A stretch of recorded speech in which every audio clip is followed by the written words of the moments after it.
That's the one. And once again, to get us in the Christmas spirit, she'll be playing at the end of the programme, but also throughout the show, some festive favourites for all of us. Here she is. It's the fabulous Charlotte Church, ladies and gentlemen.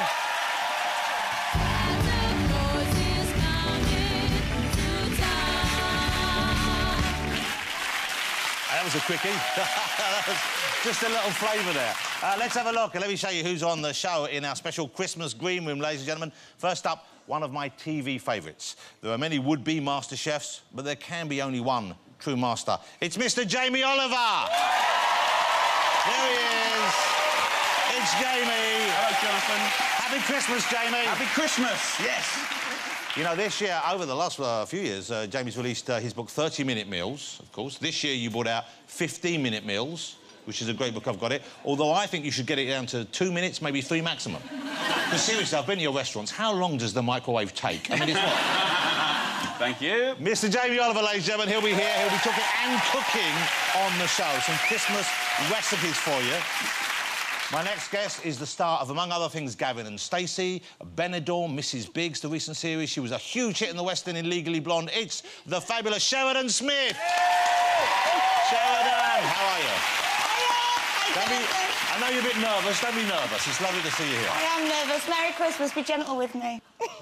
Sheridan, is it true that Gok Wan persuaded you to strip down to your underpants for charity? Yes. Wow. Sorry. One person. Wow. Is it just me, or is anyone else beginning to think that maybe Gok isn't gay? That's Sheridan Smith, ladies and gentlemen. She's on the show. We've got loads of guests for you. It's a special bumper Christmas edition. My next guest is one of our greatest Paralympians, a gold medal winner from the 2012 Games. It's Paralympic hero Ellie Simmonds. Hello, Ellie. Ellie Simmonds. Lovely to have you here. Thank you for joining us. Oh, thank you for having me. Oh, and Michael, support him. He competes. McIntyre, you have done nothing to deserve that. Team GB! OK, look at that. You're shameless. There you go. I don't need to introduce him, but I think you know who he is. He's one of the biggest comedians in the country. Michael McIntyre, ladies and gentlemen. He's also on the show.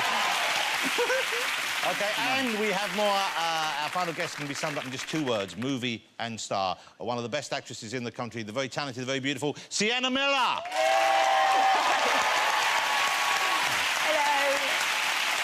Sienna, I know you don't get bothered by the paparazzi so much anymore because you managed to take it to court and you dealt with that, but I believe at one stage you put ketchup in your hair, you threw potatoes out of them, is that right? Root vegetables. Root vegetables. See, most of us are thinking, well, that's kind of crazy. Jamie's thinking, great casserole. Very nice idea. Sienna Miller, ladies and gentlemen, she's on the show as well. And as I said, we will have music from the fabulous Charlotte Church, who's sitting down, deservedly. Let's get our first guest out. He's just been voted the country's favourite chef, and he's done it without any gimmicks. He doesn't really have anything about him like that. He's like Nigella without the curves, Heston without the chemistry, and Gordon Ramsay without the Tourette's. It is the fabulous Italian Jamie Oliver.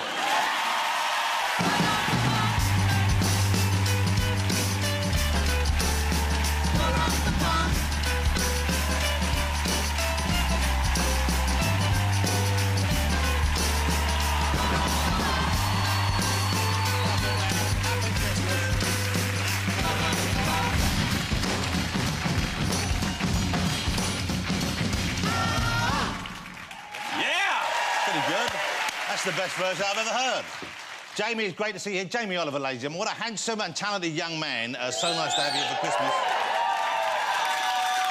I'm guessing for someone, because I know you are full on, you're working all the time. So Christmas for you must be time off. It must be a time where you can legitimately say, OK, no more work, just be at home.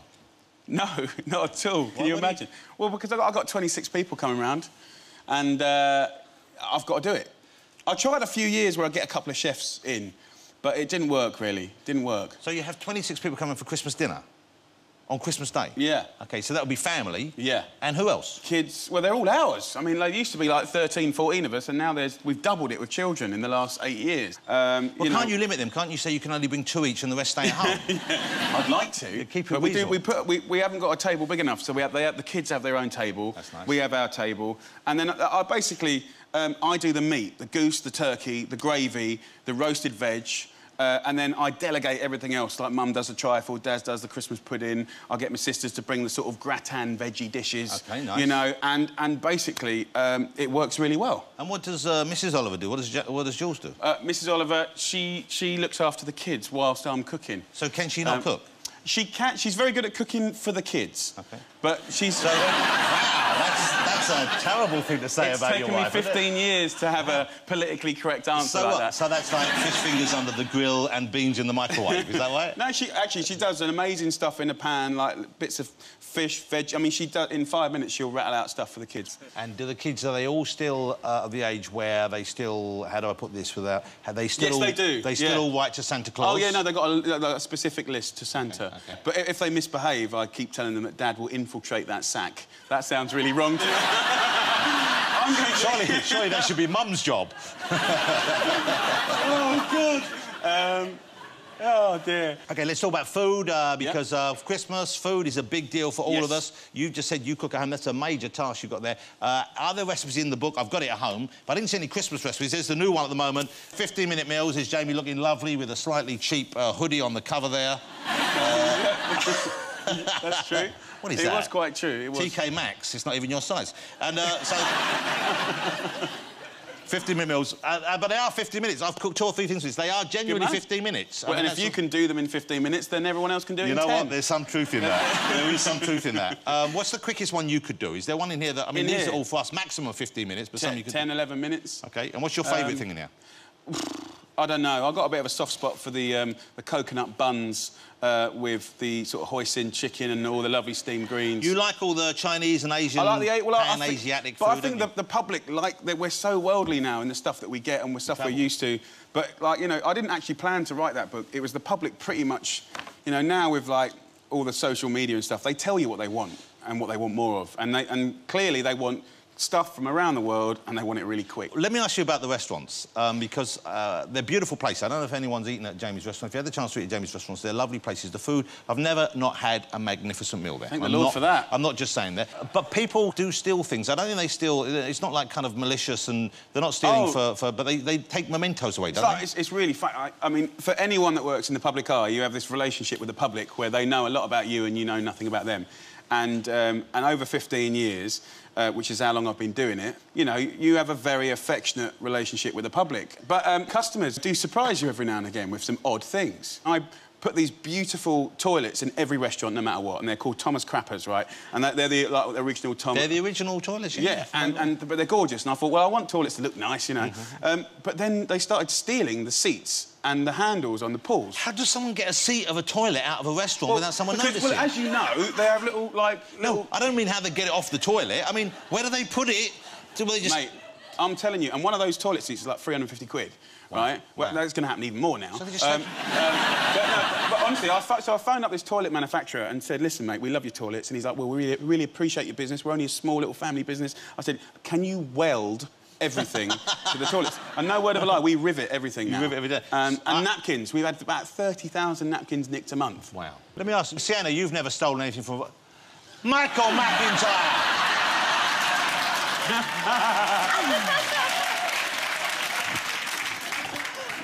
What? And you know what? He loves it so much, he carries it around with him everywhere. Yeah.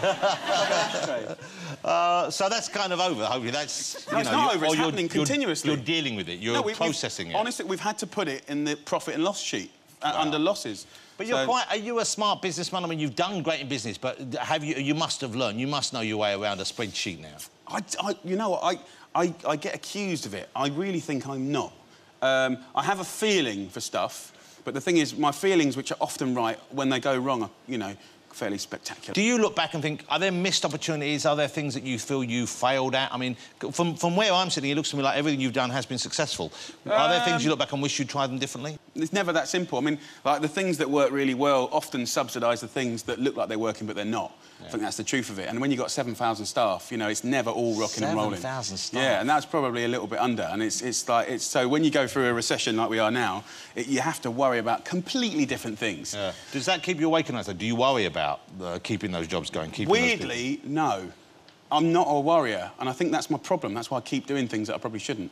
I don't tend... I try and surround myself by people that are really good, equally passionate, people that, when you're there as a team, you're better than your individual sort of part. Yeah. And also have quite a free spirit. And I think also, probably, I think maybe it's a good thing, but, like, being prepared to make a few mistakes is a good thing, you know, because many businesses are so boring. Yeah, yeah. And just give it a go, really. OK, we've got Jamie here. Obviously, he's always a welcome guest. I love talking to him, and I'm fascinated by the way your career's gone and your life is going. But we've also got Jamie to cook, because I know you were saying that some of the things... Everyone gets very stressed by preparing the food at Christmas. Yes. OK, and you're saying that you can take some of that stress out, you can do things easier and quicker. Ooh, that's kind of the move. So we've got a kitchen... We've set up a kitchen to... Jamie's specifications here, with all his gear. Oh, really? There's a rope. Where's the rope for me to pull? Is it? Oh, here it comes. OK. Oh, so we it's can a reveal... Christmas rope. Oh, I can barely reach. OK, here we go. So this is gonna... And there's your luxury kitchen. Yay! For Christmas. OK, let's go in. What the... You've got everything you need here.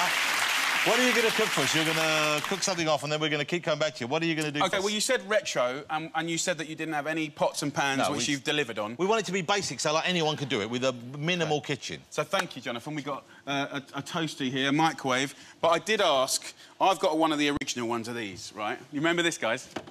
Come on, what is it? Soda stream. Right, OK. Here is a genuine tip if you want to have a crack. So, guys... champagne is really expensive, yeah? Yes. Really very expensive. Yes. So, but what you can do is, for a fraction of that price, you can get a decent bottle of wine for £7. £7 will get you a decent bottle of white wine, yeah? OK, yeah. OK, so we put... Hold it, the crowd are going tonight, they're thinking £3.50. £7? No word of a lie, this is no joke, right? If you fill this up in here... Just so that's an OK wine, but not a... An OK wine will basically bubble up to be much better than an OK bottle of champagne. Right? So let's have a go. I'm not joking. It's really good. Oh, yeah. So this would... Hold on.